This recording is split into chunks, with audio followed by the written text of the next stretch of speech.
Hello बच्चों, क्या हाल चाल। उम्मीद है आप लोग अच्छे और हेल्दी होंगे। आज हम पढ़ेंगे क्लास 9 का chapter 2, people as a resource. यानी किस तरीके से जो लोग हैं वो एक बहुत ही अलग अलग काम के लिए उनको चुना गया है। जैसे वहाँ पर देखते हैं एक ओवरव्यू दिया गया है, बहुत अच्छा चैप्टर है ये। ठीक है, कह रहा था chapter people as resource is an effort to explain population of an asset. यानी कि जो हमारा चैप्टर है ये पीपल एज अ रिसोर्स, ये एक एक एक ट्राई करता है समझाने का आपको किस तरीके से जो यहाँ के लोग हैं वो पॉपुलेशन नहीं है बल्कि वो खजाने के तौर पे है। दिखा है ना, explain population as asset. Asset मतलब होता है खजाना, यानी कि जो यहाँ की आबादी है 150 करोड़, वो पॉपुलेशन तो है, ये वो तो अलग बात है, लेकिन उनका एक खजाने के तौर पे यूज़ किया जाता है। यानी कि जो लोग हैं वो भारत के लिए क्या है, खजाना है। यानी कि जो 150 करोड़ लोग हैं भारत में रहते हैं वो भारत के लिए क्या है, खजाना है। भाई हर एक इंसान अपने तरफ पे इम्पोर्टेंट है इंडिया के लिए, चाहे आप हो गए, चाहे हम हो गए, चाहे आपके माता पिता हो गया, कोई भी हो गया। इंडिया में जितने भी लोग रहते हैं वो सारे के सारे क्या है, इंपॉर्टेंट लोग हैं, इंडिया के इंपॉर्टेंट पीपल हैं। वो यहाँ पर बताया गया किस तरीके से है। फिर कह रहा है population becomes human capital when there is a investment made in the form of education, training and medical care. कह रहा है जो पॉपुलेशन यानी कि जो आबादी है भारत की, वो इंडिया का कैपिटल बन सकता है, यानी कि पूंजी बन सकती है। पूंजी मतलब कि पैसा। हर इंसान भाई क्या करता है, अपना पैसा कमाता है, और हर इंसान लगभग जो ज़्यादा पैसा कमाता है वो टैक्स भरता है, और उसी टैक्स वो गवर्नमेंट क्या करती है, कहाँ खर्च करती है, एजुकेशन सेक्टर पे खर्च करती है, ट्रेनिंग सेक्टर पे खर्च करती है, मेडिकल केयर पे खर्च करती है। जैसे हर क्या बोलते हैं डिस्ट्रिक्ट में, जो हर ज़िले में क्या करती है गवर्नमेंट, एक हॉस्पिटल बनवा देती है, सरकारी हॉस्पिटल, जहाँ पे कोई भी इंसान जाके, चाहे गरीब हो, चाहे अमीर हो, चाहे किसी भी क्लास का हो, तो जाके वहाँ पर फ्री में अपना जांच पड़ताल करा सकता है। तो इसीलिए कह रहा है कि यहाँ पे जितने भी लोग हैं वो सारे के सारे क्या है, वो खजाने के तौर पे है, एक एसेट की तौर पे है। जितना वो पैसा कमाएंगे उसका उतना वो टैक्स भरेंगे, और उतना टैक्स क्या करेगा गवर्नमेंट, वो अलग अलग सेक्शन में वो यूटिलाइज़ करेगा, खर्च करेगा। ठीक है, इसलिए बोला गया है कि जो पॉपुलेशन है वो क्या है, कैपिटल के तौर पे है, यानी कि पूंजी के तौर पे है। और पॉपुलेशन क्या बोला गया है, एसेट भी दिखाया गया है कि ये खजाना है। ठीक है, फिर कह रहा है in fact human capital in the stock of skill and productive knowledge embodied in them. यानी कि जितने भी इंसान हैं, यानी कि जितने भी पीपल रहते हैं भारत में और भी देशों में, वो सारे के सारे कुछ ना कुछ काम करते रहते हैं, जिसकी वजह से उनका भी क्या होता है, एक तरह से जीवन व्यतीत होता है। देखो यहाँ पे लिखा है इस वाले पैराग्राफ में कि people as a resource is a way मतलब कि एक रास्ता है किसका, रिफर करने का कंट्री को, क्या करने वाले, काम करने वाले लोग, यानी कि working people in terms of their existing productive skill and ability. यानी कि जो जो काम वो करते हैं, कोई इंजीनियर होगा, कोई डॉक्टर होगा, कोई कंपाउंडर होगा, कोई प्लम्बर होगा, कोई कुछ होगा, कोई ड्राइवर होगा, और जितने भी तरह के लोग हैं वो क्या करते हैं, अपने मतलब उनका जो टैलेंट रहता है उनके आधार पर अपना काम करते हैं। ठीक है, तो उस समय क्या कर रहे होते हैं, अपने पैसा कमा रहे होते हैं, अपने जीवन को चला रहे होते हैं, और उसी पैसे में वो क्या करते हैं, कुछ पैसा टैक्स भी भर देते हैं। ठीक है, तो वही टैक्स सारी चीज़ कर रहा है यहाँ पे। ठीक है, तो इसीलिए बताया जा रहा है कि जो पॉपुलेशन है, यहाँ की जो आबादी है वो क्या है, एक तरह से खजाने की जैसा है। फिर कह रहा है कि देखो जो हमारा पॉपुलेशन है ना, अगर उसको अच्छी तरह से देखें, यानी कि एक पॉजिटिव एस्पेक्ट देखें, लिखा है ना, पॉजिटिव एस्पेक्ट में होता है कि एक अच्छे नज़रिए से देखें, यानी कि पॉजिटिव साइड से देखें, तो जो पॉपुलेशन है वो काफ़ी काम कर सकता है, यानी काफ़ी ज़्यादा अच्छा है। लेकिन उसका एक डार्क साइड भी है। डार्क साइड क्या है, लोगों को दिक्कत होना आगे जाने में, यानी कि होगा ना, यहाँ लिखा है ना, ऐसा साइड जो लोगों को दिक्कत कर सकता है। जैसे मान लेते हैं किसी, जैसे यूपी बिहार है, वहाँ पर बहुत ज़्यादा पॉपुलेशन है, तो वहाँ के जो लोग होंगे वहाँ पर थोड़ा परेशानी होगी। परेशानी क्या होगी, आप बसों में जाएंगे, बसों में बहुत ज़्यादा भीड़ होगा, ट्रेन में जाएंगे, ट्रेन में बहुत ज़्यादा भीड़ होगा। आपकी जो दिक्कतें वो डेली बाई डेली क्या होंगी, बढ़ेंगी, कम नहीं होंगी। लेकिन इसका फ़ायदा क्या है, ये देश को काफ़ी ज़्यादा फ़ायदा पहुंचाएगा। इससे जितना ज़्यादा पॉपुलेशन होगा उतना ज़्यादा लोग पैसा कमाएंगे, और उतना ज़्यादा टैक्स क्या होगा, गवर्नमेंट पाएगी, और उस टैक्स का क्या करेगी, डिस्ट्रीब्यूशन करेगी अलग अलग सेक्टर में। तो दोनों साइड है, यानी कि अच्छा भी होता है पॉपुलेशन से और बुरा भी होता है। लेकिन हमारे कंट्री में, यानी कि जो भारत है, वहाँ पे 2-3 ही राज्य ऐसे हैं जो सबसे ज़्यादा पॉपुलेटेड है, यानी कि एक महाराष्ट्र है, मध्य प्रदेश है, यूपी बिहार है। यही 3-4 ऐसे स्टेट्स हैं जो सबसे ज़्यादा पॉपुलेटेड है, यानी कि सबसे ज़्यादा आबादी वाला राज्य। क्यों आबादी वाला राज्य है, क्योंकि यहाँ पर क्या होता है, यहाँ हर चीज़ अवेलेबल है अच्छी खासी मात्रा में। जो लैंड होता है, यानी कि जो यहाँ मिट्टी है वो अवेलेबल ठीक ठाक मात्रा में, हमने पढ़ा था पिछले चैप्टर में। यहाँ की जो पानी है वो भी साफ़ है, ठीक है, अच्छी खासी मात्रा में मिल जाती है। उसके बाद यहाँ की जो भी यहाँ पर आपका खाद वगैरह है वो भी अच्छे से मिल जाती है, गवर्नमेंट प्रोवाइड करा देती है। सीड्स वगैरह जो होते हैं खेती वगैरह करने के लिए वो अच्छे से हो जाते हैं। और सबसे बड़ी चीज़ क्या है, खेती, यानी कि एग्रीकल्चर यहाँ पे काफ़ी ज़्यादा मात्रा में होता है, जिसकी वजह से यहाँ पे पॉपुलेशन काफ़ी ज़्यादा बड़ा हो गया। यानी कि यूपी बिहार में सबसे ज़्यादा क्या हो रहा है, सबसे ज़्यादा पॉपुलेशन है पूरे भारत में, या पूरे कह सकते हैं वर्ल्ड में। तो यहाँ पर बताना चाह रहा है कि जो पॉपुलेशन है, जो आबादी है, उसके फ़ायदे भी हैं और नुकसान भी हैं। ठीक है, देखो यहाँ पर नीचे क्या रहा है इस वाले पैराग्राफ में, जो इन्वेस्टमेंट करेगी गवर्नमेंट, उनके टैक्स लेंगे वो अलग अलग फॉर्म में कर सकती है। जैसे कि अभी हमने बताया ऊपर भी, एजुकेशन सेक्टर में करेगी। ठीक है, अच्छे अच्छे कॉलेजेस खुलवाएंगे जहाँ पे बच्चे पढ़ सकेंगे। ठीक है, और क्या होगा, ट्रेनिंग होगा, यानी बच्चों जो होंगे वो आप क्या कर सकेंगे, ट्रेनिंग कर सकेंगे अलग अलग चीज़ों का, मेडिकल का, कंप्यूटर का अलग ट्रेनिंग कर सकेंगे जो गवर्नमेंट ओपन करवाएगी उनके टैक्स को लेकर। मेडिकल केयर यानी कि कई सारे हॉस्पिटल्स खुलवाएंगे अलग अलग ज़िले में, अलग अलग डिस्ट्रिक्ट्स में। ये सारे इन्वेस्ट क्या करेंगे, फिजिकल कैपिटल होगा, और ये फिजिकल कैपिटल दे कौन रहा होगा, वहाँ के लोग होंगे। इसलिए यहाँ को लोगों को बोला गया है कि जो पॉपुलेशन है यहाँ के लोग क्या है, खजाने के तौर पे हैं। ठीक है, इसलिए मैं बोल रहा हूँ कि इसके दो साइड है, एक पॉजिटिव साइड है और एक डार्क साइड है। ठीक है, तो पॉजिटिव साइड क्या हुआ, जो देश को फ़ायदा पहुँचा रहा है टैक्सेस देकर, और नेगेटिव साइड तो आप जानते ही हैं कितना दिक्कत होता है पॉपुलेशन होने से। कई जगह भीड़ हो जाता है, कई जगह खाने वगैरह भी नहीं मिल पाते हैं। ठीक है, अब यहाँ पे एक सोर्स दिया गया है, कह रहा है यहाँ पर हम पढ़ेंगे छोटा सा, एक डिड्यूनो करके ऐसे आता है तो आपको देखना चाहिए एक नज़रिया।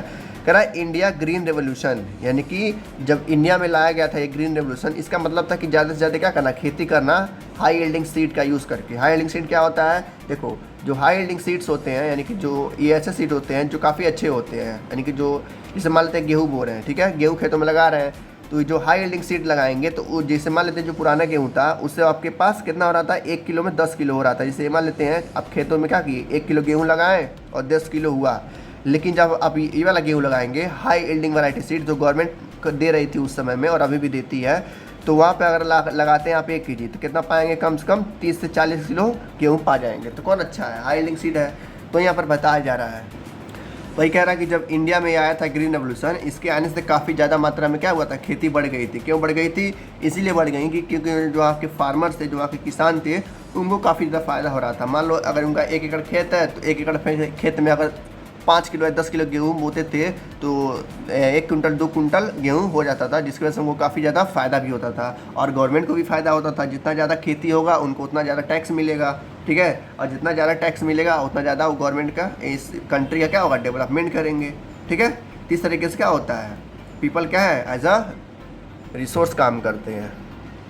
फिर यहाँ पर बताया जा रहा है आपको, कह रहा है कि जितने भी अमीर लोग हैं, यानी कि जो बड़े बड़े जॉब करते हैं, जैसे IAS हो गए, जो बिजनेसमैन हो गए, कह रहा है बस वही जो मोर एजुकेटेड हैं या बहुत ज़्यादा हेल्दियर हैं, यानी कि बहुत ज़्यादा अमीर हैं, बस वही लोग ऐसा जो टैक्स होता है वो नहीं पे करते हैं। उनके अलावा भी कुछ लोग हैं जो टैक्स पे करते हैं, जैसे कि किसान वगैरह हो गए हैं। ठीक है, वो भी क्या करते हैं, टैक्स पे करते हैं अच्छे खासे मात्रा में। तो वही कह रहा है, not only do the more educated and the healthier people gain through higher incomes. ठीक है, society also gain in other indirect way because the advantage of more educated or healthier population spread to those also themselves were not directly educated। मतलब कुल मिला के, English में नहीं पढ़ना चाहूँगा, सीधे आपको समझाना चाहता हूँ। कह रहा है बस जो अमीर लोग हैं, जो बहुत बड़े बड़े जॉब करते हैं, ठीक है, या जो बिजनेसमैन है, बस वही टैक्स नहीं पे करते हैं। उनके अलावा भी लोग हैं जैसे किसान वगैरह हैं, मजदूर वगैरह हैं, मतलब मजदूर तो नहीं दिखाते हैं, लेकिन किसान जब अपने फसल को बेचते हैं तो उसमें से उनका टैक्स करता है। तो भाई अब इंडिया में 1-2 किसान है नहीं, जितना ज़्यादा खेती होगा उतना ज़्यादा किसान क्या होंगे, अट्रैक्ट होंगे खेती की तरफ। तो वही कह रहा है गवर्नमेंट, मतलब समझाना चाह रहा है आपको कि हर तरह के, हर सेक्टर से क्या होता है, टैक्स आता रहता है, चाहे कोई भी सेक्टर हो, चाहे वो खेती का सेक्टर हो, चाहे एजुकेशन का सेक्टर हो, चाहे डॉक्टरी का सेक्टर हो, चाहे बिजनेसमैन का सेक्टर हो, या कोई टेलर ही क्यों ना हो। ठीक है, सबको कुछ ना कुछ टैक्स देना पड़ता है जब वो कमाने शुरू करते हैं तो। और जब टैक्स देते हैं तो गवर्नमेंट हमारा क्या करता है, उस टैक्स को यूटिलाइज करता है इंडिया को डेवलप करने में, इंडिया को विकास करने में। यहाँ पर एक स्टोरी दिया गया है, ठीक है, स्टोरी ऑफ सकाल। ये एग्जाम में आता है, 2-3 नंबर में आता है, तो ध्यान से बस आपको सुनना है। जैसे घर पे नहीं होता है, आपकी दादी वगैरह स्टोरी सुनाती हैं, तो ऐसा ये भी स्टोरी है, मैं आपको सुना रहा हूँ, बस ध्यान से सुनिएगा। ठीक है, कह रहा है एक गांव में 2 दोस्त रहते हैं, ठीक है, जिसका नाम रहता है विलास और दूसरे फ्रेंड का नाम रहता है सकल या सकाल कह सकते हैं। ठीक है, जो अलग अलग जो प्रोनाउंसिएशन करते हैं। कह रहा है एक गांव में 2 फ्रेंड्स रहते हैं जिनका नाम रहता है विलास और दूसरा नाम रहता है सकाल, जो एक ही गांव में सीमापुर गांव में रखते हैं। गांव का नाम क्या रहता है, सीमापुर, और उन दोनों का फ्रेंड का क्या नाम रहता है, विलास और सकाल। तो ये 2 दोस्त रहते हैं, एक गाँव में रहते हैं, उस गाँव का नाम रहता है सीमापुर। फिर जो सकाल रहता है वो 12 साल का लड़का रहता है, यानी कि उसका एज कितना रहता है, 12 साल। His mother Sheela looked after domestic chores, यानी कि जो उसकी मदर रहती है, यानी कि जो सकाल है उसका एज 12 साल है, और जो उसकी मदर है वो अलग अलग घरों में जाके काम करती है, यानी कि अलग अलग घरों में जाके बर्तन वगैरह मांजती है, खाना वाना बनाती हैं। किसकी मदर, सकाल की मदर।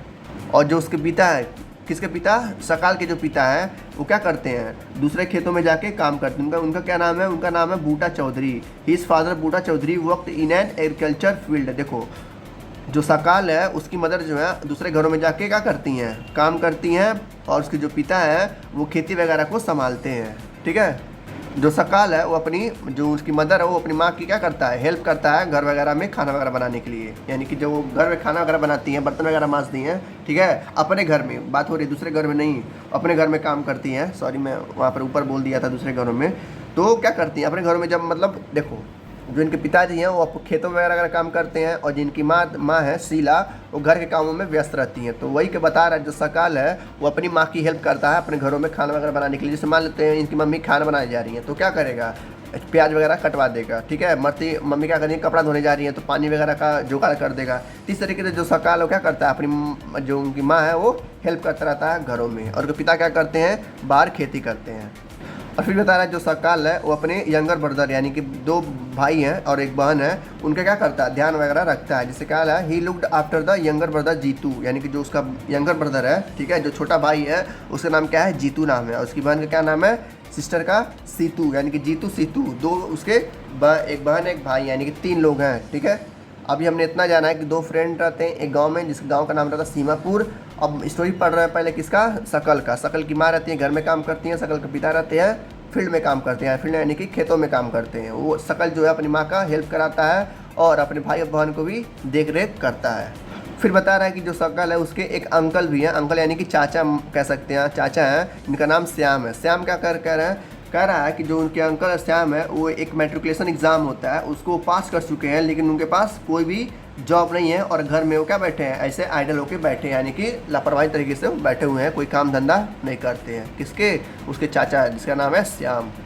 फिर कह रहा है कि जो उसके मतलब जो उसके बूटा जी हैं और जो शीला जी हैं, शीला मतलब कहने का मतलब उसके माँ और पिता हैं, उसको पढ़ाना चाहते हैं। जो सकाल है उसको क्या करना चाहते हैं? पढ़ाना चाहते हैं। वहीं यहाँ पर लिखा है Buta and Sheela were eager to teach Sakal, यानी कि जो ऊपर उसका लड़का है सकाल, वो लोग चाहते हैं कि हमारा लड़का क्या हो पे पढ़े।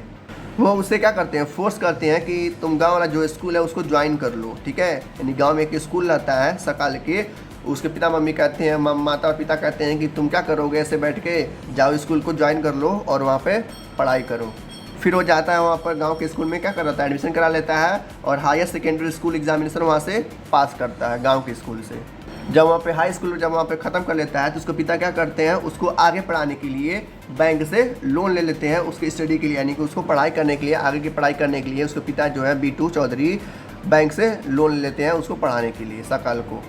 और वो जो पढ़ाई किस चीज़ करता है? कंप्यूटर की पढ़ाई करता है। तो वही जो लोन वगैरह ले होके उसका भी कोर्स कंप्लीट कर लेता है, यानी कि कंप्यूटर भी पढ़ लेता है अपने पिताजी के लोन पे।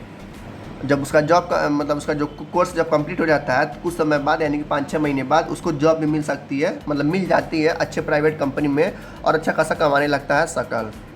हमने अभी देखा कि वो क्या किया था? कंप्यूटर का कोर्स किया था। जब वो कंपनी ज्वाइन करता है, जब उसको जॉब लग जाती है तो उसने एक सॉफ्टवेयर भी बनाता है, यानी कि उसने क्या कर रहा है?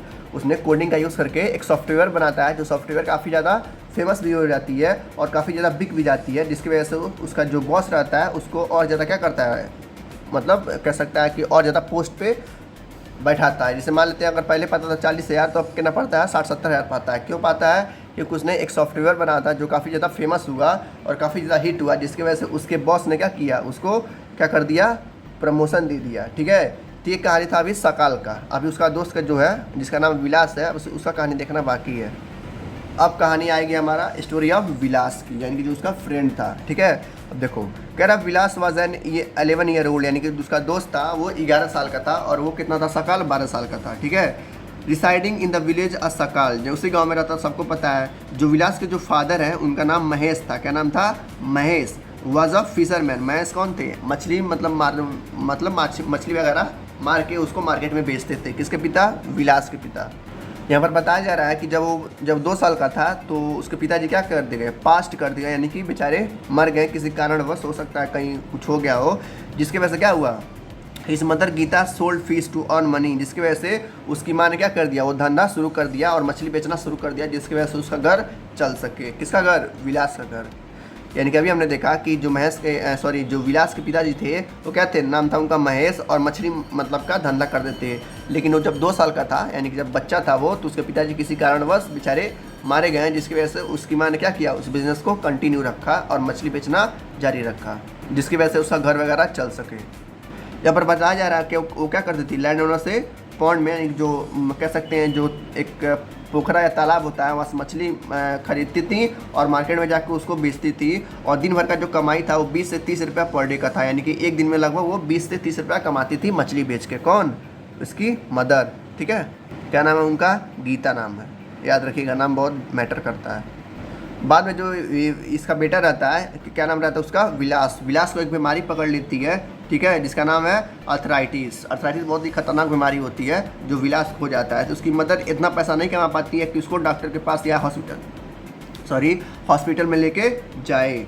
ही could not go to school either, वो स्कूल भी नहीं जा पाता है क्योंकि उसके पास ज़्यादा पैसे नहीं हो पाते हैं। He was not interested in study, और वो पढ़ाई में भी क्या होगा, मतलब बहुत ज़्यादा अच्छा नहीं था अपने दोस्त की तरह।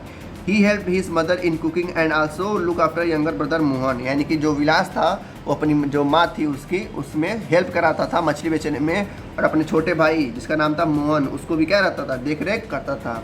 After some time his mother fell sick, यानी कुछ समय बाद उसकी माँ क्या पड़ गई, बीमार पड़ गई।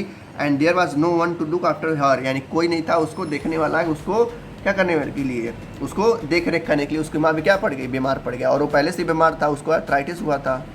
तो विलास के पास कोई ऑप्शन नहीं था, तो उसने भी क्या कर दिया, उस मछली को बेचना शुरू कर दिया। ठीक है, वहीं यहाँ पर लिखा है there was no one in the family to support them, family में कोई नहीं था जिसकी वजह से वो सपोर्ट कर सकें या लोन वगैरह लेके इलाज वगैरह करा सके। तो देखा जाए यहाँ पर उसकी माँ भी बीमार पड़ गई और वो भी बीमार था पहले से। तो यहाँ पर हम देख सकते हैं 2 फ्रेंड थे, दोनों क्या थे, बचपन में मतलब दोनों छोटे थे, और दोनों एक वहाँ से क्या किया, पढ़ना शुरू किया, और पढ़ते पढ़ते जॉब पा गया। और एक हमने देखा क्या किया, बेचारा पढ़ नहीं पाया, न पढ़ने के कारण वो क्या करना पड़ा, उसको मछली बेचना पड़ा अपने ही गांव में किसी तरह से गुजारा करने के लिए। वहीं यहाँ पर डिफरेंस बताया गया है। कह रहा इन दोनों केस में हमने देखा कि जो सकाल था वो स्कूल जा गया और कामयाब हो गया, वहीं जो विलास था वो स्कूल नहीं गया और वो नाकामयाब हो पाया। सकल was physically strong and healthy, जो सकल था जो उसका फ्रेंड था वो फिजिकली स्ट्रॉन्ग भी था और क्या था, हेल्दी भी था और नौकरी भी करता था। There was no need for him to visit the doctor, उसको कोई ज़रूरत नहीं थी डॉक्टर के पास जाने की। Vilas was a patient of arthritis, और विलास यहाँ पर क्या था, उसको बीमारी हो गया था, किसकी बीमारी, अर्थराइटिस की। He lack the means of to visit the doctor, वो डॉक्टर के पास जा भी नहीं सकता था क्योंकि उसके पास उतने पैसे नहीं थे कि वो डॉक्टर के पास जा सके। फिर यहाँ पर नीचे कह रहा है कि जो उसका फ्रेंड था सकल, वो एक प्राइवेट कंपनी में जॉब भी पा गया था, और विलास क्या कर रहा था, उसी गांव में मछली बेच रहा था अपने घर को चलाने के लिए, अपने घर को पेट भरने के लिए। फिर यहाँ पर बताया जा रहा है, कह रहा है हम देख सकते हैं कि जो सकल था वो जॉब पा गया, जॉब पाने के बाद उसको अच्छा खासा पैसा मिलने लगा। अच्छा खासा पैसा मिलने के बाद वो क्या हुआ, उसकी लाइफ तो एकदम बेहतरीन हो गई। वही हम देखिए इसके साथ यानी कि जो मछली बेच रहा था विलास, उसके साथ हम देखें तो उसके साथ क्या हुआ, बहुत ही बुरा हुआ। उसके पास जॉब नहीं था जिसकी वजह से पैसे नहीं थे उसके पास, और पैसे नहीं थे तो उसकी लाइफ क्या हुआ था, बहुत ही बदतर हो गया था, जीने में उसको बहुत ज़्यादा दिक्कतें आ रही थी। वह चीज़ यहाँ पर फिर से कह रहा है अगर हम इन्वेस्टमेंट करते हैं इंसानों के किस पे, फ्यूचर पे, जैसे मान लेते हैं कोई बच्चा अगर पढ़ना चाह रहा है तो उस पर अगर हम इन्वेस्ट करते हैं तो फ्यूचर में आपको उससे अच्छा खासा इन्वेस्ट रिटर्न देगा। तो यहाँ पर बताया जा रहा है, कह रहा है investment in human resource can give high rate of return in the future. यदि आप पहले भी अपने बच्चे के ऊपर अगर अच्छा खासा पैसा इन्वेस्ट करते हैं, अगर पढ़ने का मन हो तो ऐसा मन, अगर उसका मन मान लो खेलने का मन हो तो खेलने में पैसा इन्वेस्ट करिए, पढ़ने का मन हो तो पढ़ने पे पैसा इन्वेस्ट करिए, कोई कंप्यूटर का कोर्स ज्वाइन करना चाहता है तो उस पर पैसा इन्वेस्ट करिए। तो वही कह रहा है कि जिस पे बच्चे का क्या हो, टैलेंट हो, रुचि हो, उसमें अगर आप पैसा इन्वेस्ट करते हैं उसको फ्यूचर में, तो क्या होगा, फ्यूचर में उसको जॉब मिलेगी या कोई बहुत अच्छा कंपनी में ज्वाइन कर लेगा, जिसकी वजह से बाद में फ्यूचर में अच्छा खासा पैसा वो कमा के देगा। ठीक है, कह रहा है ये जो इन्वेस्टमेंट है जो इसमें आप पैसा लगा रहे हैं, ये ठीक उसी तरह से है जैसे आप खेतों में लगाते हैं। ठीक है, जब खेती करने जाते हैं तो जो सीड्स लाते हैं गेहूँ वगैरह का, वो क्या करते हैं, खेतों में लगाते हैं। तो सीड्स खरीदने के लिए पैसा आपको देना पड़ता है ना, तो उसी तरह से लड़कों का भी है। जब आप बच्चे को पढ़ाते हैं तो उसी तरह से एक तरह से बच्चा को क्या दे रहा है, आप सीड्स दे रहे हैं, बाद में वही सीड जाके क्या होगा, बहुत अच्छे से तरीके से अगर आप पढ़ाएंगे बच्चे को, बच्चा जाके बाद में जॉब पाएगा और आपको हाई रिटर्न्स देगा, जैसे कि फसल लेते हैं कटने के बाद।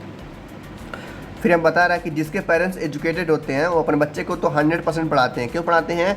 क्योंकि उनको पता होता है कि एजुकेशन क्या होता है, एजुकेशन से हम कुछ भी कर सकते हैं। इसीलिए कहते हैं कि हर बच्चे को पढ़ने का अधिकार है। ठीक है, जो भी बच्चा पढ़ेगा उसको कई सारे आइडियाज़ मिलेंगे और अपने भविष्य को लेकर कोई भी काम कर सकता है। चाहे जॉब करेगा, चाहे कोई सर्विस करेगा या बिजनेस करेगा, जब उसको आइडिया होगा तो वो क्या कर पाएगा, काम कर पाएगा। तो वही कह रहा है जो भी एजुकेटेड पेरेंट्स होते हैं या अनएजुकेटेड भी पेरेंट्स जो समझदार होते हैं वो अपने बच्चे को 100% क्या करते हैं, उसको एजुकेशन दिलवाते हैं ताकि उसका फ्यूचर बेहतरीन हो सके। ठीक है, जो भी लोग पढ़ेंगे वो अपना ही फ्यूचर अच्छा क्या करेंगे, मतलब कि अच्छा फ्यूचर सुधारेंगे। और जो बच्चे नहीं पढ़ पाते हैं उसका देखें अभी भी आप उनका क्या हाल हुआ है। जैसे हाल हुआ था विलास का, वो बेचारा नहीं पढ़ पाया था जिसकी वजह से उसको क्या करना पड़ा था, मछली बेचना पड़ रहा था। फिर कह रहा है कि जो एजुकेटेड पेरेंट्स होते हैं वो पढ़ाने के साथ साथ हाइजीन पे भी यानी खाने पीने का भी क्या करते हैं, ध्यान देते हैं अपने बच्चे को कि ताकि जो पढ़ रहा है पढ़ने के साथ उसको खाना मिल रहा है वो अच्छा से मिले। ठीक है, जैसे आप बाहर जाते हैं हॉस्टल वगैरह में रहने के लिए तो आप घर वाले पूछते हैं कि क्या हॉस्टल में खाना अच्छा मिल रहा है, तो आप कहते हैं हाँ अच्छा मिल रहा है, नहीं मिल रहा है। जब नहीं मिल रहा होता है तो घर से कहते हैं, घर वाले फ़ोन करते हैं, फिर खाना अच्छा मिलने लगता है। वही पढ़ने के लिए सब चीज़ ज़रूरी चाहिए। आपके रहने के लिए जो कंडीशन है वो भी अच्छा, माहौल अच्छा होना चाहिए, पढ़ने के लिए खाना जो मिल रहा है वो भी अच्छा होना चाहिए, तभी तो आपका एजुकेशन अच्छा हो पाएगा, अच्छे से पढ़ पाएंगे। ठीक है, इस तरीके से जो एजुकेटेड पेरेंट्स होते हैं, जो समझदार पेरेंट होते हैं, वो ये काम करते हैं अपने बच्चों के साथ, उनको पढ़ाते हैं, लिखाते हैं और बाद में उनको सक्सेस बना देते हैं जब बच्चा उनकी बात मानता है। तो इसलिए बोलते हैं अपने पेरेंट्स की बात हमेशा सुनो, भले ही दुनिया में कोई भी कुछ भी बोले, उनका सुनो या ना सुनो, लेकिन अपने माता पिता का हमेशा सुनना चाहिए, क्योंकि वो तुम्हारे हमेशा भलाई के लिए बोलते हैं, तुम्हारे हमेशा सक्सेस के लिए बोलते हैं। यहाँ पर एक एग्जांपल लिया, कह रहा कंट्री जैसे एक जापान, एक कंट्री आप लोगों ने नाम सुना होगा। कह रहा जापान एक ऐसा देश है जहाँ पे सारे के सारे लड़के या सारे के सारे माता पिता क्या करते हैं, अपने बच्चे को पढ़ाते हैं। वहाँ कोई भी ऐसा नहीं है, मेरा एक बच्चा भी नहीं पाएंगे जो क्या हो, अनएजुकेटेड हो। इसलिए वहाँ की जो कंट्री है वो पूरी तरह से क्या है, डेवलप्ड है। डेवलपिंग नहीं है, डेवलप्ड है। डेवलप मतलब पूरी तरह से वहाँ के लोग अमीर हो गए हैं और जो भी कंट्री है उस कंट्री में कोई भी अब दिक्कत नहीं है। ठीक है, क्यों नहीं है? क्योंकि यहाँ के सारे बच्चे क्या है, एजुकेटेड है, उनको हर तरह का आइडिया मालूम है कि अगर हम ये काम करेंगे तो आगे जाके क्या होंगे, सक्सेस होंगे, क्योंकि वो पढ़े लिखे हैं। ठीक है, इस वजह से कह रहा है कि country like Japan have invested human resources, they did not have any natural resources. उनके पास कोई भी नेचुरल रिसोर्स नहीं है, फिर भी वो क्या है, डेवलप्ड है और रिच कंट्री में आते हैं। इसके बाद हमारी टॉपिक आती है economic activity by main and women, यानी कि जो भी मेन होते हैं, महिला होती हैं, जो पुरुष होते हैं, जो भी काम करते हैं अपनी लाइफ को जीवित रखने के लिए, चलाने के लिए, उस काम को हम देखेंगे। कह रहा कि जैसे हमने स्टोरी देखा था किसका, शकल और विलास का, हमने देखा था दोनों लोग क्या कर रहे थे, अपने जीवन को अच्छे से चलाने के लिए काम कर रहे थे, बिजनेस कर रहे थे। जैसे विलास था, क्या कर रहा था, वो अपने गांव में मछली बेच रहा था अपने घर वालों का पेट भरने के लिए। वहीं जो शकल था वो क्या कर रहा था, जॉब कर रहा था प्राइवेट कंपनी में। तो हम देख सकते हैं कि हर कोई बंदा क्या हुआ है, लगा हुआ किसी न किसी बिजनेस में, किसी न किसी जॉब में, अपने आप को सेफ रखने के लिए, अपने आप को अच्छे से व्यतीत करने के लिए। कह रहा है जो भी काम होता है, जो भी जॉब होते हैं, जिस भी तरह का काम होता है वो मेनली 3 तरह के होते हैं। यानी कि जितने भी काम होते हैं ना, चाहे वो खेती का काम हो, चाहे बिजनेस का काम हो, चाहे फैक्ट्री का काम हो, चाहे जॉब का काम हो, वो 3 तरह के काम होते हैं। कौन कौन से होते हैं? देखो, सबसे पहला आता है हमारा प्राइमरी सेक्टर। प्राइमरी यानी कि जहाँ पर फसल को क्या किया जाता है, लगाया जाता है। ठीक है। सेकेंडरी सेक्टर क्या होता है, जैसे मान लेते हैं कि फसल क्या हुआ, लगाया, गेहूँ हुआ, गेहूँ को हम बेच दिया मार्केट में। अब देखो, जो बिजनेसमैन होगा वो गेहूँ खरीदेगा और ले जाएगा फैक्ट्री में, उस फैक्ट्री में क्या करेगा, उस गेहूं का बिस्किट बनाएगा। तो हो गया सेकेंडरी सेक्टर, यानी कि जहाँ पर उसका कुछ बनाया जाता है। जैसे गेहूं हमने क्या किया, पैदा किया, तो हो गया प्राइमरी सेक्टर। अब हमने बेचा, हो गया फैक्ट्री में, तो ये हो गया हमारा सेकेंडरी सेक्टर, जहाँ पर बिस्कुट बनाया जा रहा है। और फिर जब बिस्कुट बेचा जाएगा मार्केट में लाके, तो जो मार्केट हमारा हो गया वो हो गया हमारा टर्शियरी सेक्टर, यानी कि तीसरा सेक्टर। तो वही कह रहा है 3 तरह के सेक्टर होते हैं, एक होता है प्राइमरी, सेकेंडरी और फिर तीसरा होता है टर्शियरी, जो हमने क्लास 7 में भी पढ़ा था। यहाँ पर बस हमको रिवाइज करना है उसका। अब हम इसको और अच्छे से डिटेल में देखेंगे। जैसे कि खैर प्राइमरी सेक्टर में क्या क्या आते हैं, जैसे कि एग्जांपल दीजिए हमको, तो आप लिख सकते हैं कि प्राइमरी सेक्टर में क्या क्या आते हैं। देखो, एग्रीकल्चर आता है, यानी खेती बाड़ी, ठीक है। फॉरेस्ट्री, जंगल आता है। जंगल क्या मतलब कि जैसे जमाने हमने क्या किया, जंगल लगाया, ठीक है। जंगल लगा रहे हैं तो हम क्या कर रहे हैं, प्राइमरी सेक्टर में उसको लगा रहे हैं। जब जंगल बड़ा हो जाएगा 10-15 साल बाद, फिर जब उसको बेचेंगे, कहाँ बेचेंगे तो मार्केट में जाएगा। मार्केट में क्या करेगा वो, उससे कुर्सी बनेगा, बेड बनेगा, तख्ता बनेगा। तो क्या कर रहा, सेकेंडरी में चला गया, ठीक है। फिर जो तख्ते को मार्केट में बेड को बेचा जाएगा, फिर वो आएगा टर्सरी सेक्टर में।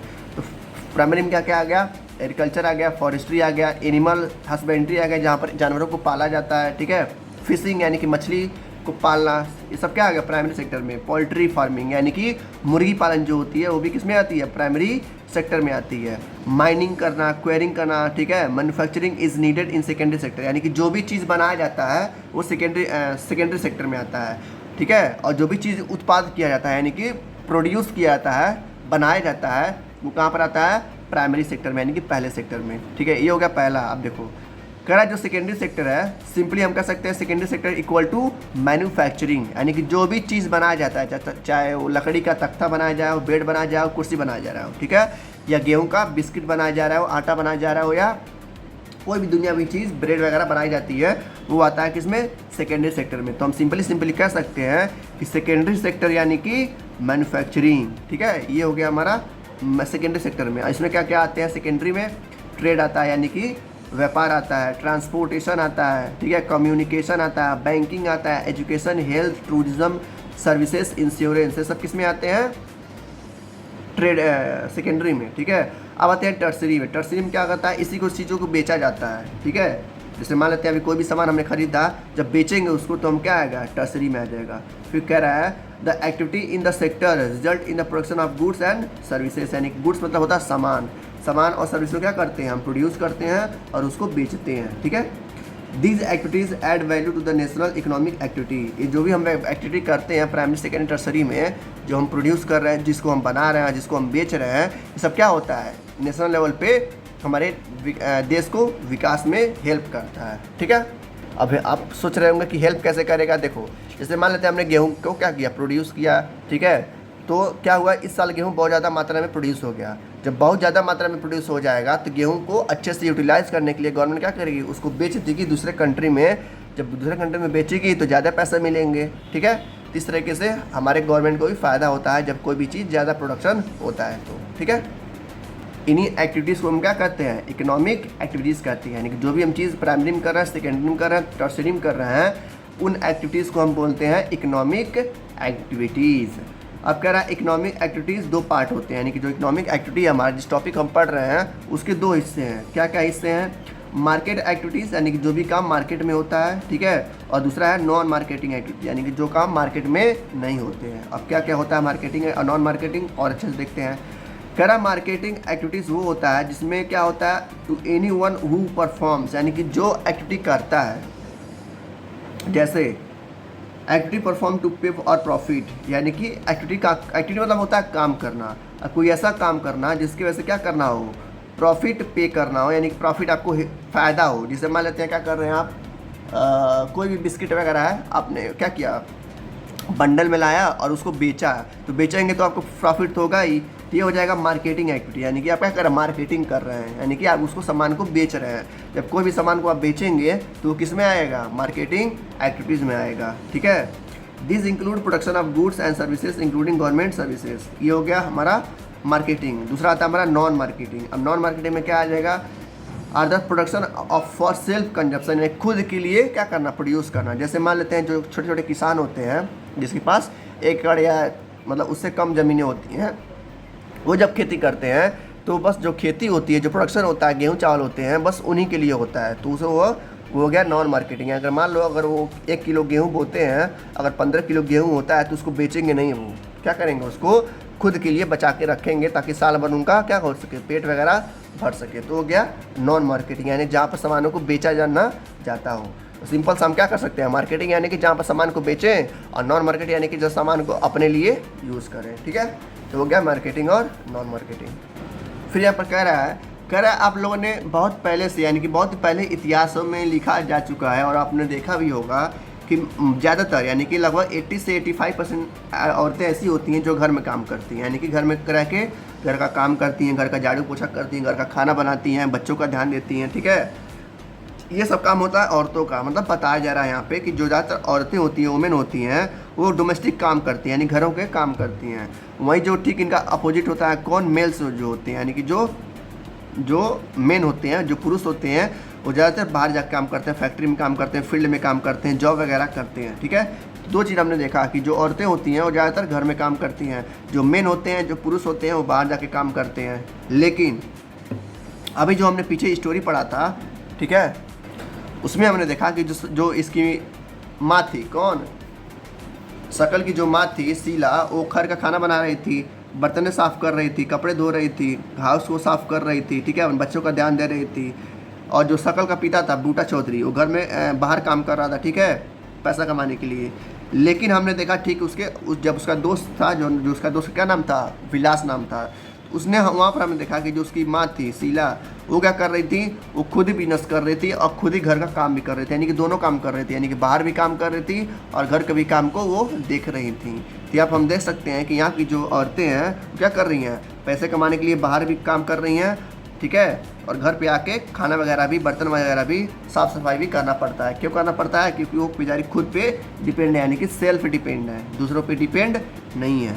ठीक है, तो ऐसा बहुत कम होता है। मतलब ज़्यादातर औरतें क्या होती हैं, घरों में ही काम करती हैं। लेकिन अब क्या हो गया, अब ऐसे सिस्टम आ गया है कि ज़्यादातर लड़कियाँ क्या होती हैं, जॉब पा रही हैं, पायलट वगैरह बन रही है, बड़े बड़े फैक्ट्रीज में काम कर रही हैं। ठीक है, अब उनको खाना बनाने के लिए कोई भी फोर्स नहीं करता है। तो ये सब पहले की कहानी है, पहले ऐसा होता था।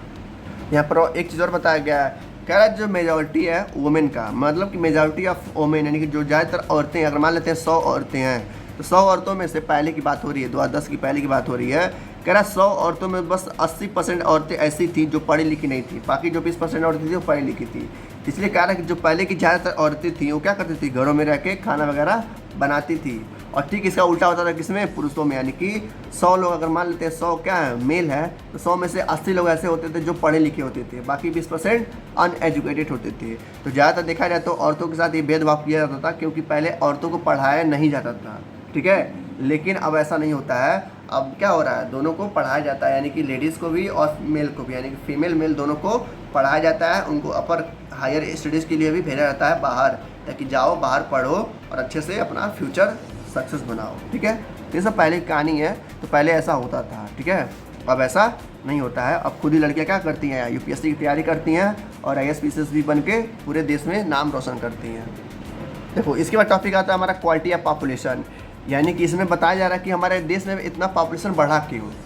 देखो, पॉपुलेशन इसलिए भी बढ़ता है क्योंकि लोगों के अंदर वो जागरूकता नहीं होती है। ठीक है, जिससे जो पहले के लोग थे उनको इतना ज़्यादा आइडिया नहीं था कि भाई पॉपुलेशन बढ़ रहा है। सब लोग क्या करते थे, भाई भगवान का आशीर्वाद है, 4 बच्चे 5 बच्चे हो गए। ठीक है, तो लोग को मतलब उतना आइडिया नहीं था कि भाई पॉपुलेशन को रोकना भी ज़रूरी है और कैसे रोका जा सकता है। ये आप कब पढ़ेंगे, 10th में पढ़ेंगे। जब आप साइंस में पढ़ेंगे तो आपको बताया जाएगा किस तरीके से पॉपुलेशन को रोका जा सकता है। तो लोगों को ना आइडिया नहीं था, उन लोग को बेकार लगता था ये सब करना। तो वो लोग कहते थे भाई भगवान का आशीर्वाद है, 4 बच्चे हो गए, अब और होनेंगे, तो भगवान का अगर आशीर्वाद होगा तो 4 बच्चे की जगह 8 बच्चे हो जाएंगे। तो मतलब यही था। यहाँ पर लोग क्या थे, अनएजुकेटेड थे, यानी कि पढ़े लिखे नहीं थे। तो भाई अब क्या कर सकते हैं। तो यहाँ पर बताया जा रहा है कि जो यहाँ पर रेट थी, कौन सी रेट, लिटरेसी रेट, मतलब ऐसी रेट होती है जो जहाँ पर देखो, इलिटरेट मतलब होता है अनएजुकेटेड पीपल, यानी कि जो लोग पढ़े लिखे ना हो, और लिटरेसी मतलब होता है जो लोग पढ़े लिखे हो। तो पहले के टाइम में क्या होता था, जो पढ़े लिखे लोग होते थे वो कम होते थे, और पढ़ लिखने के बाद भी लोग क्या होते थे, उनके पास इतना आइडिया नहीं होता था कि वो लोग क्या कर सकें, अपने परिवार को थोड़ा कम बच्चे, यानी कि हमारे दो वाला सिस्टम पहले नहीं था। ठीक है, जितने बच्चे आ गए सब भगवान के आशीर्वाद हैं। तो पहले ऐसा करते थे लोग, लेकिन अब ऐसा नहीं होता है। सब लोग क्या हो गए हैं, एजुकेटेड हो गए हैं, और सब लोग को पता है कि कैसे क्या करना है, अपने परिवार को संभालना है। ठीक है, अब आता है हमारा टॉपिक एजुकेशन। अब एजुकेशन पे थोड़ा सी हम बात करते हैं। जैसे कि कह रहे हमने देखा कि शकल का जो एजुकेशन था, यानी कि अभी हमने स्टोरी देखे थे ना, तो शकल और विलास का, तो हमने देखा था जो शकल जो था वो एजुकेशन में काफ़ी ज़्यादा इंटरेस्ट रखता था, यानी कि उसको पढ़ाई में काफ़ी ज़्यादा मन लगता था, जिसकी वजह से वो बाद में क्या हुआ, सक्सेस भी हुआ और अच्छा खासा जॉब भी पा गया और सैलरी भी अच्छी खासी पा गई, जिसकी वजह से उसका लाइफ क्या होगा, बेहतरीन हो गया और अच्छा खासा वो कमाने लगा। ठीक है, वही हमने देखा किसके पास, उसके दोस्त का, जो क्या हुआ, पढ़ नहीं पाया, जिसकी वजह से वो उसको मछली बेचना पड़ रहा था और कम पैसा भी कमा पा रहे थे। तो हम देख सकते हैं कि एजुकेशन यहाँ पर कितना ज़्यादा इंपॉर्टेंट है। ठीक है, तो ये कह रहा we saw education was an important नहीं वेरी इंपॉर्टेंट, इसलिए हर बच्चे को, हर बच्ची को, चाहे वो बच्चा हो चाहे बच्ची हो, यानी कि मेल हो या फीमेल हो, उसको एजुकेशन देना गवर्नमेंट की जिम्मेदारी बनती है। इसलिए हर गांव में, हर शहर में, हर ज़िले में क्या हुआ है, एक प्राइमरी स्कूल खोला जाता है, ताकि बच्चे जो पढ़ नहीं पाते हैं, जिनके पास पैसे की दिक्कत आती है, वो उस स्कूल में जाके पढ़ सकें। ठीक है, तो इसीलिए कह रहा है कि education is the most important weapon, यानी कि सबसे बड़ा हथियार है क्या, एजुकेशन। अगर आपके पास एजुकेशन है तो आप लाइफ में कुछ भी कर सकते हैं। ठीक है, अगर आपका जॉब नहीं भी लगता है तो आपके पास इतने सारे आइडियाज़ होंगे जिसकी वजह से आप कई सारे बिजनेस को स्टार्ट कर सकते हैं और जॉब से ज़्यादा पैसा कमा सकते हैं। तो कब कमा सकते हैं, जब आपके पास शिक्षा होगा, यानी कि पढ़े लिखे होंगे तभी तो। अनपढ़ गवार होंगे तो आपको बस वही मजदूरी वाला काम आएगा, उसके पास से कुछ आएगा ही नहीं। तो ये कह रहा है कि education is the most important for everyone. फिर कह रहा है कि जो एजुकेशन है, कह रहा है एजुकेशन से बस उन्हीं लोग का फ़ायदा नहीं होता है जो जॉब पा जाते हैं, एजुकेशन से गवर्नमेंट का भी फ़ायदा होता है। अब आप सोच रहे होंगे गवर्नमेंट का कैसे फ़ायदा होता होगा। देखो, जितने लोग जॉब पाएंगे उतना लोग क्या होंगे, सैलरी भी पाएंगे। अब जितने लोग सैलरी पाएंगे उनका टैक्स भी कटेगा। अब जितना ज़्यादा सैलरी होगी उतना ज़्यादा टैक्स गवर्नमेंट पाएगी। अब जितना ज़्यादा गवर्नमेंट टैक्स पाएगी उतना ज़्यादा वो क्या करेगी, खर्च करेगी अलग अलग सेक्टर में, और तब उनका भी विकास होगा। जैसे मान लेते हैं कि जो शकल के जैसे लोग हैं, जो सकाल थे पिछले चैप्टर में अभी हमने देखा, जस्ट अभी हमने देखा उसने सैलरी पा गया था और अच्छा खासा पैसा कमा रहा था, यानी कि वो अच्छा खासा अगर पैसा कमा रहा है तो गवर्नमेंट को कुछ पैसे देता होगा एज अ टैक्स के तौर पे। तो वही कह रहा है कि जितना ज़्यादा लोग क्या होंगे, जॉब पाएंगे, उतना ही कंट्री हमारा क्या होगा, अमीर होगा। वही कह रहा है it enhances the nation income, यानी कि हमारे देश का इनकम बढ़ाता है, कल्चर को रिच करता है। यानी कि जैसे जापान, वहाँ पे आपने देखा कि जापान क्या हुआ था, अमीर हो गया था, वैसे हमारा भी कंट्री अगर सारे लोग क्या हुए, एजुकेटेड हो गए हैं, सारे के सारे, अगर 100 लोग इंडिया में रहते हैं तो 100 के 100 लोग क्या हो गए, एजुकेटेड हो गए हैं, तो हमारा भी कंट्री क्या हो जाएगा, अमीर हो जाएगा और वेल डेवलप्ड हो जाएगा, यानी कि पूरी तरह से विकास कर दिया जाएगा। यहाँ पर सर्वे दिया गया है कि किस तरीके से मेल और फीमेल का जो एजुकेशन सिस्टम है बढ़ता चला गया। हमने देखा 1991 में, यानी कि आज से लगभग 70 साल पहले कोई भी नहीं पढ़ता था, ना ही ये पढ़ती थी मेल और ना ही फीमेल का तो नाम ही नहीं है। फिर 1961 में आता है, फिर थोड़ा सा एजुकेशन सिस्टम बढ़ा, फिर देखते देखते 2001 में आए, फिर कुछ लोग पढ़ने लगे, फिर 2011 में और ये बढ़ा, तो ये बढ़ते बढ़ते काफ़ी ज़्यादा हो गया। यानी कि 2020-22 का जब डाटा आएगा तो ये और ज़्यादा हो गया होगा। यानी कि आजकल के लोग क्या हो गए, पढ़ने में ज़्यादा ध्यान देते हैं, ना कि घूमने वगैरह में। तो पहले के लोग ये सब नहीं करते थे, मतलब उन लोग को एजुकेशन सिस्टम नहीं चाहिए था, इसलिए इंडिया हमारा क्या हो गया, थोड़ा पीछे हो गया है। लेकिन अब लोग क्या हो गए हैं, पढ़ लिख रहे हैं और अच्छे खासे मात्रा में लोग क्या हो रहे हैं, पढ़ लिख रहे हैं, और उनका जीवन भी बेहतरीन हो जा रहा है। जैसे जैसे पढ़ेंगे उनका शिक्षित होंगे। यहाँ पर एक डाटा दिया गया है, डाटा यानी कि इन्फॉर्मेशन दिया गया है, कह रहा 1991 में, यानी कि आज से कितना 50 साल उधर और 20 साल, यानी कि 70 साल पहले जो लिटरेसी रेट थी, यानी कि जो अगर मान लेते हैं 100 लोग हैं, 100 लोग में बस 18 लोग क्या थे, पढ़े लिखे थे। कब, 1991 में, यानी कि आज से 70 साल पहले। लेकिन अगर आपकी बात करें 2010-11 का, तो लगभग 100 में से 74 लोग क्या हैं, पढ़े लिखे हैं। और यही डाटा जब 2020-21 में आएगा तो ये 74% से कम 85 to 90% हो गया होगा। यानी कि 2020 के टाइम में देखा जाए तो कम से कम 85 से 90% लोग ऐसे होंगे जो क्या होंगे, शिक्षित होंगे, यानी कि एजुकेटेड होंगे। जो लिटरेसी रेट होगी 2020-22 की, वो काफ़ी ज़्यादा होगा। तो आप हम देख सकते हैं कि 1991 में बस 18 लोग ही पढ़ते थे, यानी कि 100 लोग अगर हैं, 100 लोग में से बस 18 लोग ही पढ़ते थे। लेकिन अब क्या हो गया है, अब 80 से 85 से 90 लोग पढ़ते हैं। ठीक है, बाकी 10 लोग हैं वो क्यों नहीं पढ़ पाते हैं, वो तो भाई रीज़न है उनका। लेकिन अब क्या हो गया, एजुकेशन रेट यानी कि जो लिटरेसी रेट है वो काफ़ी ज़्यादा बढ़ गया है। ठीक है, इसको याद रखिएगा कि 1991 में 18% था और 2010-11 में कितना है, 74% है। देखो फिर कह रहा है कि उस समय में लेकर 1951 से लेकर अब तक कुछ राज्य ऐसे हैं जिनका लिटरेसी रेट हमेशा हाई रहा है, यानी कि वहाँ के लोग क्या हुए, हमेशा पढ़े लिख रहे हैं। जैसा कि एक राज्य हमारे भारत में केरला, ठीक है, आप लोगों ने नाम सुना होगा। देखो 2011 में जो केरला का लिटरेसी रेट था वो कहता था 94 था। सोचो, यानी कि अगर 100 लोग रहते हैं, 100 में से 94 लोग वहाँ के पढ़े लिखे हैं। तब की रेट है 2011 की है। अगर बात करें हम यूपी बिहार की, तो यूपी बिहार की कितनी है, 62%। आप देख सकते हैं कि 100 लोगों में से बस 62% ऐसे लोग हैं जो यूपी बिहार में क्या है, पढ़े लिखे हैं। और वहीं केरला में देख लो 94% लोग क्या है, पढ़े लिखे हैं। तो जो केरला राज्य है वो पढ़ाई पे ज़्यादा ध्यान देती है। ठीक है, वहाँ के जो बच्चे हैं, जो वहाँ के पेरेंट्स हैं, जो वहाँ के ग्रैंडफादर लोग हैं, ठीक है, वो बहुत ज़्यादा पढ़े लिखे हैं, जिसकी वजह से अपने बच्चों को पढ़ाना जानते हैं और सबसे ज़्यादा जो लिटरेसी रेट है वो केरला का है, ठीक है। यानी केरला के लोग सबसे ज़्यादा पढ़े लिखे भी हैं, और पूरे इंडिया में भी देखा जाए तो केरला ही क्या है, सबसे ज़्यादा आगे है अपने राज्य को देखते हुए। जब आप केरला घूमने जाएंगे तो देखिएगा वहाँ कितना अच्छी तरह से विकास हुआ है और बहुत ही बेहतरीन लगता है, ऐसा लगता है कि आप दूसरे कंट्री में आ गए हैं, ठीक है। तो केरला का लिटरेसी रेट कितना है, 94 है, और बिहार का कितना है, 62% है, यानी कि 62% है। देखो फिर कह रहा है जो गवर्नमेंट है वो भी काफ़ी ज़्यादा हेल्प की है लोगों को पढ़ाने के लिए। जैसे वहाँ पर कई सारे अभियान निकाला है उन्होंने, जैसे यहाँ पर अभियान एक दिया गया है सर्व शिक्षा अभियान, यानी कि सब लोग क्या हो सके, पढ़ सके, जो गवर्नमेंट ने निकाला है प्राइमरी स्कूलों में, ठीक है। इसलिए हर गांव में, हर शहर में, हर मोहल्ले में क्या होता है, एक प्राइमरी स्कूल होती है जो गवर्नमेंट के द्वारा चलाई जाती है, और उसमें कोई भी पैसा नहीं लगता है पढ़ने में, ठीक है। तो जो भी गरीब बच्चे हैं अगर आप देखते हैं तो उनको कहना चाहिए कि आप जाके प्राइमरी स्कूल में पढ़ें, वहाँ भी खाना भी मिलता है हर दिन, ठीक है। लंच होता है तो वहाँ पर खाना गवर्नमेंट प्रोवाइड कराती है ताकि अच्छे से खाना खा सके बच्चे और अच्छे से पढ़ सके, ठीक है। तो गरीब बच्चों के लिए वहाँ पर बनाए गए हैं, हर कॉलेज, हर डिस्ट्रिक्ट में, हर गांव में प्राइमरी स्कूल बनाए जाते हैं ताकि बच्चे पढ़ सकें। वो कहते हैं ना कि अगर इंडिया पढ़ेगा तभी तो इंडिया बढ़ेगा। यहाँ पर देखो एक और डाटा दिया गया है, कह रहा 1950 में, यानी कि आज से 70 साल पहले पूरे भारत में कम से कम 750 कॉलेज थी उस समय में। सोचो कितना कम संख्या है। आज से 70 साल पहले बस 750 कॉलेज था पूरे भारत में। इतना बड़ा भारत देश है, बस 750 कॉलेज है। नंबर ऑफ जो यूनिवर्सिटी हैं, जो बड़ी बड़ी यूनिवर्सिटी होते हैं, जैसे दिल्ली यूनिवर्सिटी, ठीक है, महाराष्ट्र यूनिवर्सिटी, वो बस 30 थे पूरे देश में। सोचो हर एक राज्य में देखा जाए तो एक यूनिवर्सिटी था उस समय में, ठीक है। स्टूडेंट कितने थे पूरे भारत में, 2,63,000, ठीक है। सोचो बस 2,63,000 ही स्टूडेंट ही थे, और टीचर कितने थे, 24,000 उस समय में, यानी क्या करना 70 साल पहले। अब बात करें कितना 2012 का, तो जो नंबर ऑफ़ कॉलेजेस है पूरे भारत में, ठीक है, वो कितना है, 37,000 है। सोचो कितना ज़्यादा बढ़ गया है, वो 750 है, 37,000 है, ठीक है। नंबर ऑफ़ यूनिवर्सिटी उस समय में 30 थे, अब कितने हैं, 723 है। सोचो स्टूडेंट कितने थे, 2.5 लाख थे, अब कितने हैं, 28 लाख हैं। सोचो कितना ज़्यादा है।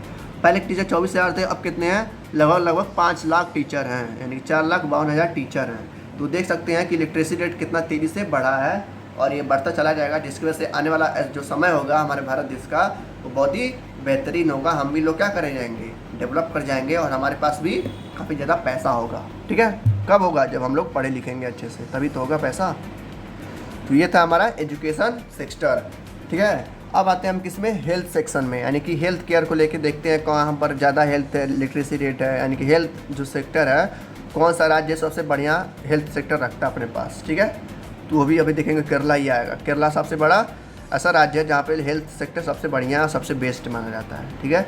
देखते हैं, पढ़ते हैं। देखो यहाँ पर कह रहा है कि जो इंसान का जो हेल्थ रहता है ना, वही डिसाइड करता है कि वो पर्सन क्या कर पाएगा। जाहिर सी बात है, जो पर्सन जितना ज़्यादा फिट रहेगा, हेल्दी रहेगा, वो पर्सन उतना ज़्यादा काम कर पाएगा। अब जो पर्सन पहले से बीमार रहेगा, उसके पास कोई बीमारी है, जैसे उसके दोस्त के पास जो बीमारी थी, क्या थी, अर्थराइटिस थी। अब अर्थराइटिस की बीमारी के चलते वो डॉक्टर के पास नहीं जा पाता था, क्योंकि उसके पास पैसे नहीं होते थे। तो यहाँ पर बताया जा रहा है कि जो इंसान जितना ज़्यादा फिट होगा और पोटेंशियल होगा, जिसके पास अंदर शक्ति होगी किसी भी चीज़ से लड़ने के लिए, तो कोई भी चीज़ को, कोई भी काम कर सकता है। लेकिन जो इंसान जिसके अंदर बीमारियां फैली हुई हैं, जिसके अंदर कमजोरी है, वो क्या कुछ कर पाएगा, पढ़ाई भी नहीं कर पाएगा। तो यहाँ पर बताया जा रहा है कि हेल्थ केयर भी क्या है, बहुत ज़्यादा इंपॉर्टेंट है हर एक इंसान के लिए, हर एक पर्सन के लिए। तो हेल्थ केयर बहुत ज़्यादा इंपॉर्टेंट हो जाता है। गवर्नमेंट भी कई सारे हेल्थ केयर खुलवाएँ। अभी हमने बताया था पीछे कि हर ज़िले में, हर एक जो भी ज़िला है, जहाँ पूरे इंडिया की बात कर रहे हैं, तो हर एक ज़िले में कम से कम एक सरकारी हॉस्पिटल है, ठीक है, जो गवर्नमेंट में बनवाया है। फ्री में जाके आप वहाँ पे इलाज वगैरह करा सकते हैं। हाँ, वहाँ पर एक दिक्कत क्या है, वहाँ पर बहुत ज़्यादा भीड़ होती है। क्यों भीड़ होती है, क्योंकि वहाँ पे जो इलाज होते हैं वो फ्री होते हैं, ठीक है, और अच्छी इलाज होते हैं। तो हर डिस्ट्रिक्ट में, हर एक ज़िले में हॉस्पिटल खोले गए हैं गवर्नमेंट के द्वारा, ताकि वहाँ की जो पर्सन है, जो वहाँ की फैसिलिटी पीपल है, वो क्या हो सके, हेल्दी रह सकें और देश को आगे बढ़ाने का काम कर सकें। देखो यहाँ पर एक और डाटा दिया गया है, health infrastructure over the year, यानी किस किस सालों में किसकी जगह पे ज़्यादा क्या हुआ है, हेल्थ केयर सिस्टम होगा। सबसे पहले देखते हैं 1991, यानी कि आज से 70 साल पहले। कह रहा है जो डिस्पेंसरी होती थी, जो हॉस्पिटल होती थी, उस समय में कितना थी, पूरे भारत में 9,000 थी, यानी कि 9,209 ऐसे हॉस्पिटल्स थे या पूरे देश में फैले हुए थे, ठीक है।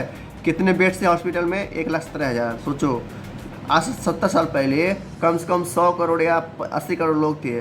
80 करोड़ लोगों के लिए बस 1 लाख बेड ही था, सोचो उस समय में। और कितने डॉक्टर्स थे? 61,000। सोचो, यानी कि देखा जाए तो अगर अगर मतलब देखा जाए तो अगर वहाँ के जो पेशेंट होंगे वो तो लाखों में होंगे, और डॉक्टर कितने थे? बस 60,000। ठीक है, जो नर्सिंग पर्सनल होता है वो 18,000 थी। ये कब की बात हो रही है? 1951 की बात हो रही है, यानी कि आज से लगभग 70 साल पहले। अब देखा जाए तो कम से कम 19,000 क्या है हॉस्पिटल्स हैं। 2013 की बात हो रही है। पहले कितना थे? 70 साल पहले 9,000 थे, अब कितने हैं? 19,000 हैं। तो काफ़ी ज़्यादा मात्रा में बढ़ा है, दुगुना हुआ है बस, और कुछ नहीं हुआ है ज़्यादा। ये भी बहुत कम है हॉस्पिटल्स, 19,000 नहीं होने चाहिए, क्योंकि यहाँ के लोग कितने हैं? 150 करोड़ लोग हैं। अब सोचो 150 करोड़ लोग को जब जांच कराना होगा तो ये 19,000 हॉस्पिटल कहाँ हो पाएगा? तो गवर्नमेंट को और ज़्यादा हॉस्पिटल बनवाने चाहिए। बेड्स कितने हैं? 6 लाख हैं। सोचो, मतलब कोई डिफरेंस नहीं आया है। देखा जाए तो संख्या बढ़ी है, लेकिन हमारा भी संख्या बढ़ी है, यानी कि पॉपुलेशन भी बढ़ा है। तो 150 करोड़ के लिए बस 6 लाख बेड ही है पूरे भारत में। अब क्या करें? डॉक्टर्स कितने हैं? 9 लाख हैं। ठीक है, पहले कितने थे? 61,000 थे। तो डॉक्टर की बढ़ोतरी हुई है अच्छा खासा, तो ये ठीक है, लेकिन डॉक्टर भी क्या चाहिए? और ज़्यादा डॉक्टर की ज़रूरत है। लेकिन सबसे ज़्यादा किसकी ज़रूरत है? बेड्स और हॉस्पिटल की, क्योंकि यहाँ पर लोग काफ़ी ज़्यादा बढ़ गए हैं, 150 करोड़ लोग हो गए हैं। तो 150 करोड़ के लोगों के लिए कम से कम 1-1 करोड़ तो होना चाहिए। ठीक है, तो ये था हमारा हेल्थ केयर सिस्टम।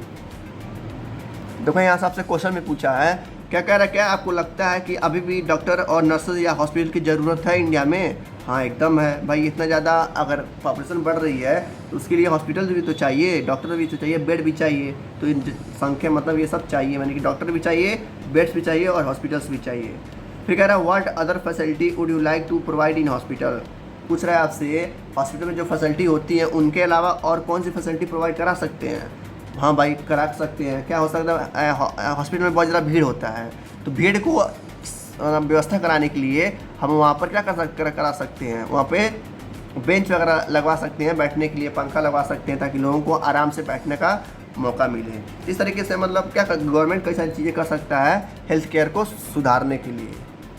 देखो यहाँ पे दिया है, कह रहा है कि there are place in India, यानी कह रहा है कि पूरे भारत की बात कर रही है। पूरे देखो भारत बहुत बड़ा है। ठीक है, कह रहा है भारत में 381 मेडिकल कॉलेज है। ठीक है, सोचो उतना बड़ा देश है और बस 300 मेडिकल कॉलेजें हैं, जिसमें से 301 डेंटल कॉलेज हैं। बस 4 राज्य ऐसे हैं जहाँ पर सबसे ज़्यादा मेडिकल कॉलेज पाए जाते हैं, वो है आंध्र प्रदेश, कर्नाटका, महाराष्ट्र और तमिलनाडु। यानी कि नीचे वाले जो स्टेट्स हैं वो काफ़ी ज़्यादा क्या है? अच्छे हैं इस मतलब इस सेक्टर में, यानी कि हेल्थ सेक्टर में काफ़ी ज़्यादा अच्छे हैं। लेकिन ज़रूरत कहाँ है? यूपी बिहार में, क्योंकि यूपी बिहार में सबसे ज़्यादा लोग रहते हैं, तो यहाँ भी हॉस्पिटल और डॉक्टर और बेडों की संख्या काफ़ी ज़्यादा होनी चाहिए। ये सब ध्यान कौन देगा? गवर्नमेंट को ध्यान देना चाहिए। गवर्नमेंट की गलती है यहाँ पे, जो लोग कुछ करते नहीं है। गवर्नमेंट का बस काम क्या होता है? लोगों को आपस में लड़ाना जात के धर्म पे। अगर वो हॉस्पिटल्स बनवाते तो ये सब दिक्कतें नहीं होती हैं, लेकिन वो लोग क्या करेंगे? वोट मांगेंगे, और वोट किस नाम पे मांगेंगे? धर्म के नाम पे। और यहाँ की जो पब्लिक है वो भी क्या करती है? बेवकूफ़ी है, पढ़ लिखने के बाद भी धर्म पे लड़ती रहती है, हिंदू मुस्लिम करती रहती है। लेकिन क्या करना होगा? हमको ये सब सुधारना होगा। देखो आखिरी टॉपिक आता है हमारा अनएम्प्लॉयमेंट, यानी कि बेरोज़गार। ठीक है, बेरोज़गार यानी कि जिसको काम धंधा ना मिले। अब जाहिर सी बात है, जब इतने जो ज़्यादा लोग रहेंगे तो काम धंधा कहाँ से मिलेगा? इसलिए जॉब भी जो हो गया है 2020-21 में बहुत कम लग रहे हैं। जैसे मान लेते हैं अगर कोई जॉब आता है, जैसे मान लेते हैं टीचिंग का जॉब आता है, ठीक है, जो मास्टर होते हैं, जो प्राइमरी स्कूल में पढ़ाते हैं, तो सीट आएगा 6,000। कितना आएगा? 6,000 पूरे उत्तर प्रदेश में। और यहाँ पे बच्चे कितने हैं? बच्चे भरेंगे 30 लाख। सोचो 30 लाख लड़के हैं उस सीट को पाने के लिए, और सीट कितनी है? बस 6,000 है। तो देख सकते हैं आप ना कितना बुरी तरह से बेरोज़गार हुआ है हमारा भारत। तो ये बहुत सबसे बड़ी प्रॉब्लम है यहाँ की गवर्नमेंट की, क्योंकि गवर्नमेंट क्या करती है? इस सब पे ध्यान नहीं दे रही है, एजुकेशन सिस्टम पे नहीं ध्यान दे रही है। जो प्राइवेट स्कूल हैं, वो आप देख सकते हैं कि वहाँ की फ़ीस कितनी ज़्यादा हो जाती है, और गवर्नमेंट कुछ नहीं बोलती है। तो ये सब गवर्नमेंट की गलतियाँ हैं। गलतियाँ इसलिए हैं कि गवर्नमेंट को बस राजनीति करने आता है, ना कि हेल्थ केयर पर ध्यान देता है, ना एजुकेशन सिस्टम पर ध्यान देता है, ना रोज़गार पर ध्यान देता है। बस चिल्लाते रहता है कि हाँ भाई हम काम कर रहे हैं, काम कर रहे हैं, पता नहीं कहाँ काम कर रहे हैं। तो वही कह रहा है अनएम्प्लॉयमेंट क्या होता है? बेरोज़गार। तो यहाँ पर एग्जांपल दिया, कह रहा है जो शकल की माँ थी शीला, ठीक है, वो क्या थी? क्या वो रोज़गार थी? बेरोज़गार थी? नहीं, वो अपने घर में काम करती थी। लेकिन जो विलास की माँ थी, जो मार्केट में जाके मछली वगैरह बेचती थी, वो बेरोज़गार थी। वो खुद की बिजनेस करना चाहती थी, ठीक है, जो कर भी रही थी, मछली वगैरह को बेच के अपना गुजर बसर कर रही थी। तो वैसे ही कह रहा है इंडिया में बहुत सारे ऐसे लोग हैं जिनके पास कोई भी काम नहीं है करने को। क्यों नहीं है? क्योंकि वो लोग क्या हैं? बेरोज़गार हैं। सिंपल सा हम डिफिनीसन बता सकते हैं कि जिनके पास भी कोई करने का काम नहीं है उनको हम क्या बोलेंगे, बेरोज़गार बोलेंगे, यानी कि अनएम्प्लॉयमेंट बोलेंगे। अब देखो जो अनएम्प्लॉयमेंट होता है वो भी दो तरह का होता है, ठीक है। क्या क्या होता है, एक होता है हमारा सबसे पहला आता है सीजनल अनएम्प्लॉयमेंट, यानी कि जो जैसे जैसे जैसे जान देखो जो गांव में लेबर रहते हैं वो क्या होते हैं, सीजनल अनएम्प्लॉयमेंट होते हैं, यानी कि सीजनल बेरोजगार होते हैं। और दूसरा आता है हमारा डिसग्विज्ड, यानी कि डिसग्विज्ड या डिसगाइज्ड, अलग अलग नाम से पुकारा जाता है। वैसे मेन होता है डिसगाइज्ड, यानी कि दो तरह के होते हैं रोजगार, पहला होता है सीजनल और दूसरा होता है डिसगाइज्ड। देखो जो सीजनल होता है, जैसे मान लेते हैं एग्जाम्पल लेते हैं, गाँव में जो लेबर होते हैं ना, जब खेतों की रोपाई होती है तो उस समय में लेबर की बहुत ज़्यादा ज़रूरत होती है, तो उसे कहते हैं हम सीजनल बेरोज़गार, ठीक है।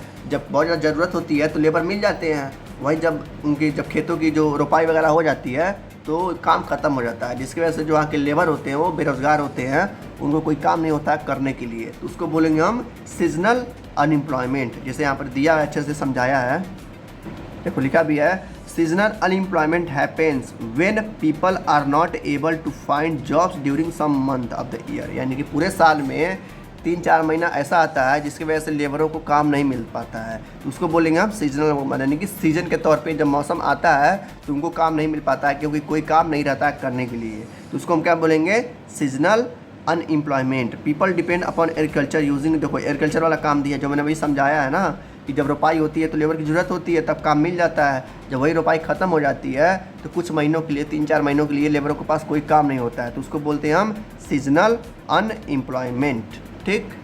देखो जो डिसगाइज होता है ना थोड़ा अलग होता है, थोड़ा इसको समझने में हो सकता है दिक्कत हो, तो ध्यान सुनिएगा। कह रहे जैसे मान लेते हैं खेती है, जैसे मान लेते हैं 1 एकड़ खेत है, उस 1 एकड़ खेत में बस 5 लेबर चाहिए। जैसे मान लेते जो फैमिली होती है ना, किसी की फैमिली बड़ी होती है, उस फैमिली में लगभग, अब मान लेते हैं कोई एक फैमिली है, उस फैमिली में 10 लोग रहते हैं, ठीक है, 10 लोग हैं, जिसमें से 2-3 भाई हैं, मतलब भाई बहन है, चाचा वगैरह है, तो 10 लोग रहते हैं फैमिली में। अब 10 लोग जो है, मान लो रोपाई का सिस्टम आ गया, यानी कि रोपाई वाला सीजन आ गया जहाँ पर बैठौनी होती है, ठीक है। कह रहा है तो मान लेते हैं एक खेत में 5 लोगों की ज़रूरत है, ठीक है, लेकिन वहाँ पर क्या है, उन 5 लोगों की जगह वहाँ पे 8 लोग काम कर रहे हैं, ठीक है, उसको हम बोलेंगे डिसगाइज्ड, यानी कि ऐसा डिसगाइज्ड जो रोज़गार होता है, ऐसा रोज़गार होता है जहाँ पे लोग एक्स्ट्रा होते हैं, यानी कि अगर मान लो ज़रूरत है 10 लेबर का तो वहाँ पे 15 लेबर होंगे, ठीक है, तो उसको बोलेंगे हम डिसगाइज्ड अनएम्प्लॉयमेंट, यानी कि बेफालतू का वहाँ पे काम करना, ठीक है। तो यहाँ पर समझाया गया आपको कि अगर काम होता है 5 लोगों का तो होते कितने लोग हैं, 8 लोग हैं, यानी कि एक्स्ट्रा 3 लोग एक्स्ट्रा होते हैं काम करने के लिए, तो उसको हम बोलेंगे डिसगाइज्ड अनएम्प्लॉयमेंट, यानी कि बेफालतू में वहाँ पर 3 लोग एक्स्ट्रा रहते हैं किसी भी तरह के काम को करने के लिए, ठीक है। इसको बोलेंगे हम डिसगाइज्ड अनएम्प्लॉयमेंट। जो आपसे एग्जाम में पूछता है डिसगाइज नहीं पूछेगा, वो पूछेगा सीजनल अनएम्प्लॉयमेंट क्या होता है, और हमेशा यही पूछता है 3 नंबर में या 2 नंबर में, ठीक है। तो बता दीजिएगा कि कुछ महीने में लिए जब काम नहीं होता है लेबर के पास, उसी को बोलते हैं सीजनल अनएम्प्लॉयमेंट। अब देखो, अब बात आती है इंडिया की, यानी पूरे भारत की बात आती है। कह रहा है जो पूरे भारत में है जो है रोज़गार जो बहुत बड़ा असर डालता है किस पे, इकोनॉमिक एक्टिविटीज़ पे। देखो अगर अभी हमने जस्ट पीछे पढ़ा कि अगर सबसे ज़्यादा लोग जब काम करेंगे तो उस काम का उनको टैक्स भी देना पड़ेगा, जब टैक्स देंगे तो देश का विकास होगा। अब यहाँ पर कह रहा है रोज़गार है, यानी कि अगर इंडिया में 100 लोग रहते हैं तो 100 लोगों में से 30 लोग ऐसे हैं जो रोज़गार है, यानी कि बेफालतू में बैठे हुए हैं, उनके पास कोई भी काम नहीं है। सोचो जो यहाँ पर जो टैक्स होगा वो बस 70 लोग ही देंगे, 30 लोग तो देंगे ही नहीं। लेकिन यही अगर उल्टा हो जाता है, जापान की तरह हो जाता है, यानी कि 100 लोग हैं, 100 लोग क्या कर रहे हैं, काम कर रहे हैं, और 100 के 100 लोग क्या कर रहे हैं, टैक्स भर रहे हैं, तो पूरे कंट्री को भी फ़ायदा होगा। तो यहाँ पर बताया जा रहा है अगर रोज़गार रहेगा कंट्री में तो कंट्री कभी भी डेवलप नहीं कर पाएगी पूरी तरह से, डेवलपिंग होगा लेकिन बहुत धीरे धीरे होगा, ठीक है। तो यहाँ पर कह रहा है कि जो अनएम्प्लॉयमेंट है, जो रोज़गार है, वो बहुत बड़ा प्रॉब्लम है किसी भी कंट्री के लिए। और कोई भी कंट्री ऐसा ही है जहाँ पर ज़्यादा रोज़गार है, इसका मतलब वो कंट्री बहुत ज़्यादा पीछे चल रही है और उसके डेवलपमेंट होने में काफ़ी ज़्यादा टाइम लगेगा। तो ये गवर्नमेंट को ध्यान देना चाहिए रोज़गार पर भी। इसीलिए मैं कह रहा हूँ कि आजकल की जो गवर्नमेंट है वो बस धर्म को लेकर, जात को लेकर राजनीति करती है, ना एजुकेशन सिस्टम पे ध्यान देती है, ना हेल्थ केयर पे ध्यान देती है, ना हॉस्पिटल वगैरह बनाती है, ना ही कोई रोज़गार पे ध्यान देती है। बस कहती रहती है कि हमने ये किया, और कहाँ किया पता नहीं, कहाँ करते हैं लोग। यूपी बिहार में देख ही रहे कितना ज़्यादा रोज़गार है, ठीक है। तो ये सब गवर्नमेंट की गलतियाँ हैं जो हमें लोग को क्या करना पड़ेगा, सुधारना पड़ेगा वोटिंग के द्वारा, ठीक है। तो ऐसे जो नेता को चुनिए जो हमारे लिए वो काम कर सके, ठीक है। अब कौन नेता है वो आप लोग जानिए। तो बस यही था चैप्टर आपका, ठीक है। लास्ट यही था हमारा अनएम्प्लॉयमेंट। तो मिलते हैं नेक्स्ट चैप्टर में, तब तक के लिए अपना ध्यान रखिए और सेफ रहिए। Good luck.